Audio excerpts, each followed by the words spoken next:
Reef looked at him, turned away in disgust. Shit, man, Bigger said. Of course I want to give Rowdy some payback, but I'm not talking about me. What if that judge finds out? She could screw you big time.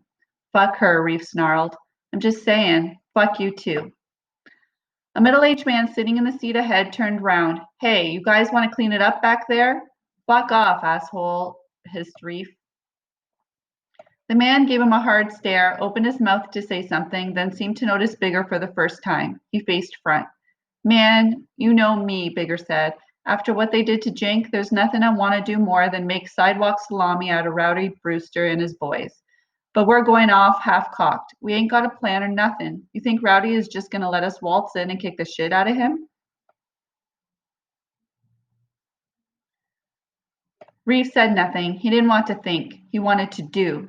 Something. Anything. He crossed his arms, unfolded them, crossed them again. He looked across the aisle and noticed a woman sitting with two kids, boys, no more than 4 and 5, and both were staring at him with open mouths. The mother saw Reeve looking, leaned down and whispered something to both of them, and the younger one turned away. The older one, though, continued to stare at Reeve, his eyes like spoons.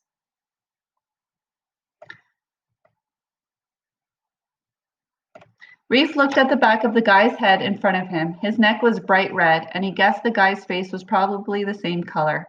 The man hadn't been looking to bother anybody, just asked them to quit the cursing.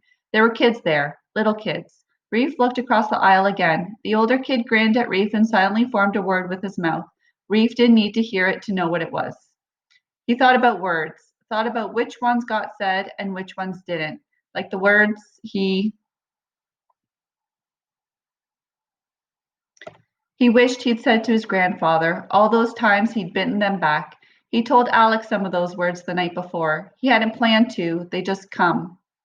And Alex had told him some of his own words, words like faggot and fudge packer, fruit and queer, words his own father had used against him, words that had piled up, gathered strength and volume until finally, one night when he was alone, he'd lashed out against those words, trashed the home where he'd learned them shouted.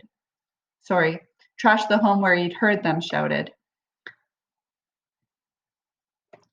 But the lashing out hadn't muted the words in his head, words that dug a well inside him that couldn't be filled up, words that ripped and tore, echoed and echoed until it seemed the only way to silence them was to find the bottom of that well. He looked for it with a razor, had almost found it. Reef thought about other words, the ones his grandmother used, and the ones he'd wished he'd said to her. He tried to say them at Proulx, standing over the casket, but even then they wouldn't come. The only ones his mouth would form were his grandfather's words, like the one the kid across the aisle had just heard.